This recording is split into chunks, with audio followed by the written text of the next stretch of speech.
இன்றைக்கு ஸ்டாலின் சொல்றாரு எடப்பாடி பழனிசாமி திண்ணையில படுத்திருந்து முதலமைச்சர் ஆயிட்டாருன்னு. திரு ஸ்டாலின் அவர்களே, நீங்க மட்டும் திரு கருணாநிதி குடும்பத்தில் பிறகுனா கவுன்சிலர் கூட ஆக முடியாது. ஆக முடியுமா? ஒரு கிராமத்தில் பிறந்து ஒரு கிளைச்சலாளர் இருந்து ஒன்றிய பொறுப்பு, மாவட்ட பொறுப்பு, மாநில பொறுப்பு, எம்எல்ஏ, எம்பி, அமைச்சர், பிறகு முதலமைச்சர், பிறகு உங்களால் பொதுச் செயலாளர் கட்சிக்கு நான் உழைத்து வந்தேன். உங்க அப்பாவுடைய அடையாளத்தில் வரல.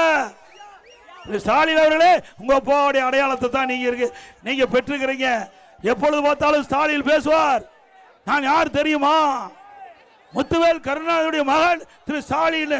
அப்படி சொல்லத்தான் ஸ்டாலினே தெரியுது. ஐயா அப்பா பேரை சொன்னாதான் ஸ்டாலின் யாருன்னு தெரியுது. திரு ஸ்டாலின் நாங்க அப்படி அல்ல. எடப்பாடி பழனிசாமி தமிழ்நாடு முழுவதும் தெரியுது. இங்கே அண்ணா திமுக உழைப்பு இருக்கு. உழைப்பவர்களுக்கு இடம் உண்டு, மக்களுக்கு உழைக்கின்றவர்களுக்கு இடம் உண்டு.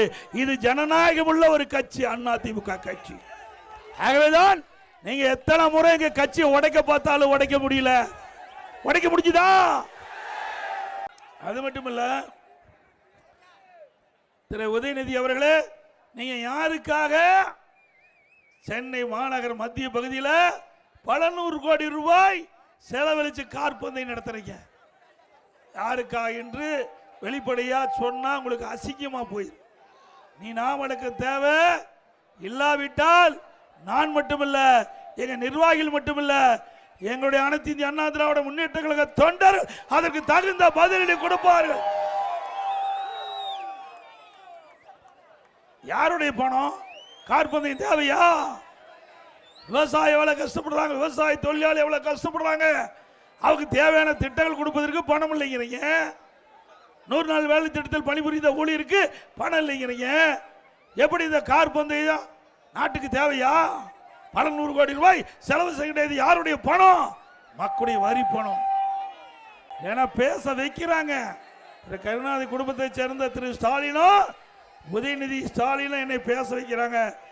என்னுடைய 51 ஆண்டு கால ஆட்சியில் யாரையும் தரக்குறையா பேசினது கிடையாது.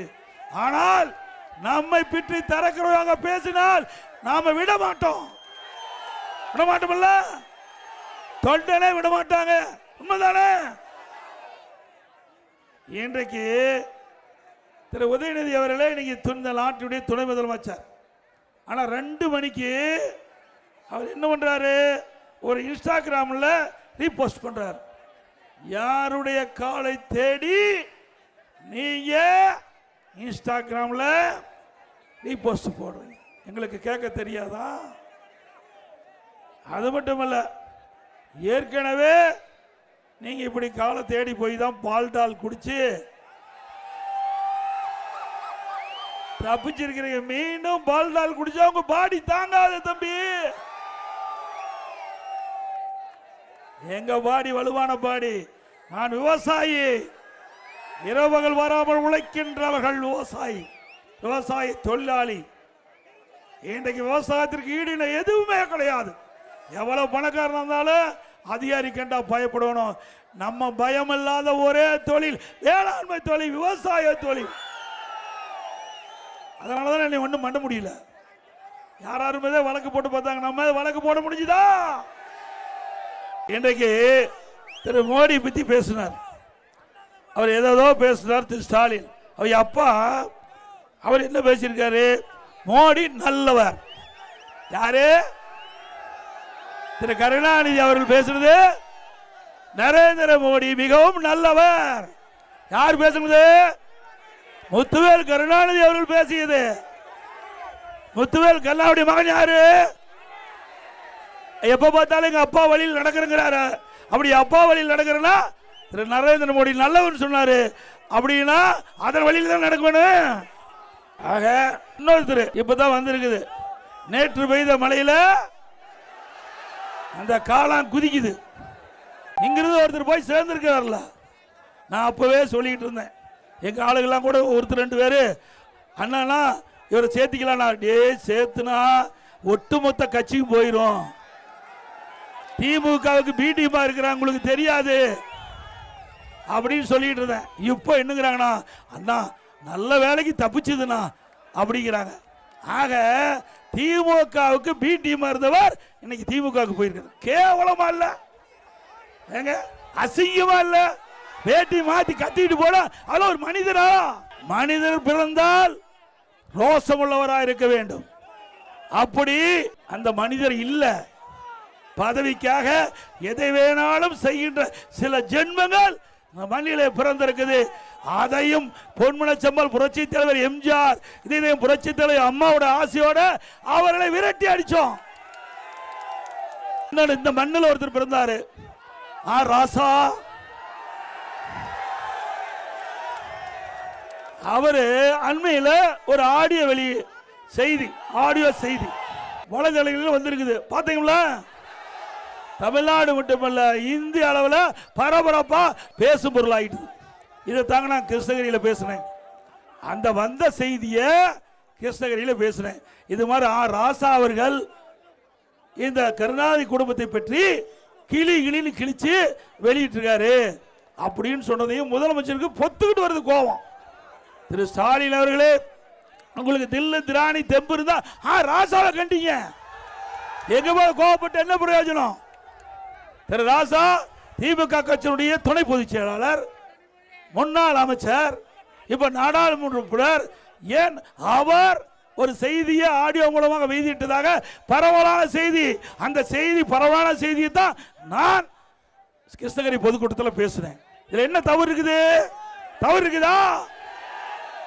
நீங்க கண்டிக்க வேண்டியது உங்களுடைய கட்சி துணை பொதுச்செயலாளர் திரு ராசா அவர்களை. ஆனா ராசா தெளிவா சொல்லிட்டார். ஏன்னா கண்டிச்சா இன்னும் பல ஆடியோ இருப்பதாக அவர் மிரட்டிட்டார். அதனால ஸ்டாலினால ஒன்னும் பண்ண முடியல, நடுங்கி கிடக்கிறாரு. அடுத்த ஆடியோ வரப்போதே தெரியல. இன்னைக்கு தமிழ்நாட்டில் சட்ட ஒழுங்கு சந்தி சிரிக்குது. உண்மைதானே? யாருக்காவது பாதுகாப்பு இருக்குதா? சிறுமிக்கு பாதுகாப்பு இருக்குதா? 2 வயசு குழந்தை கூட விட்டு வைக்க மாட்டேங்கிறான். 2 வயசு குழந்தை கூட இந்த மண்ணில் வாழ முடியாத அவலங்களை இந்த ஆட்சியிலே பார்க்கப்படுகிறது.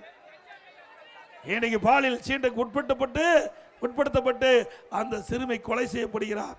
இன்னைக்கு பல பெண்கள் இந்த ஆட்சியில் பாலியல் சீண்டலுக்கு உட்படுத்தப்பட்டிருக்கிறாங்க. இதுதான் இப்படி பாட்டியம்மாவை கூட விட்டு வைக்க மாட்டேன். கேவலம், மோசமான ஆட்சி. வாயில பேசுறதுக்கே கூச்சமா இருக்குது. அப்படிப்பட்ட ஆட்சி நடத்திக்கிட்டு நம்ம பத்தி விமர்சனம் செய்யறாங்க. இப்படிப்பட்ட ஆட்சி மீண்டும் தொடர வேண்டுங்களா? திமுகவுக்கு பி டீமா இருக்கிறாங்க, உங்களுக்கு தெரியாது அப்படின்னு சொல்லிட்டு இருந்தேன். இப்போ என்னங்கிறாங்கன்னா, அண்ணா நல்ல வேலைக்கு தப்பிச்சுதுண்ணா அப்படிங்கிறாங்க. ஆக திமுகவுக்கு பி டீமா இருந்தவர் இன்னைக்கு திமுகவுக்கு போயிருக்காரு. கேவலமா இல்ல? ஏங்க அசிங்கமா இல்ல? வேட்டி மாத்தி கட்டிட்டு போட அது ஒரு மனிதரா? மனிதர் பிறந்தால் ரோசமுள்ளவராக இருக்க வேண்டும். அப்படி அந்த மனிதர் இல்ல. பதவிக்காக எதை வேணாலும் செய்கின்ற சில ஜென்மங்கள் மண்ணிலே பிறந்திருக்குது. அதையும் பொன்மனச்செம்மல் புரட்சி தலைவர் எம்ஜிஆர், இதையும் புரட்சி தலைவர் அம்மாவோட ஆசையோட அவர்களை விரட்டி அடிச்சோம்.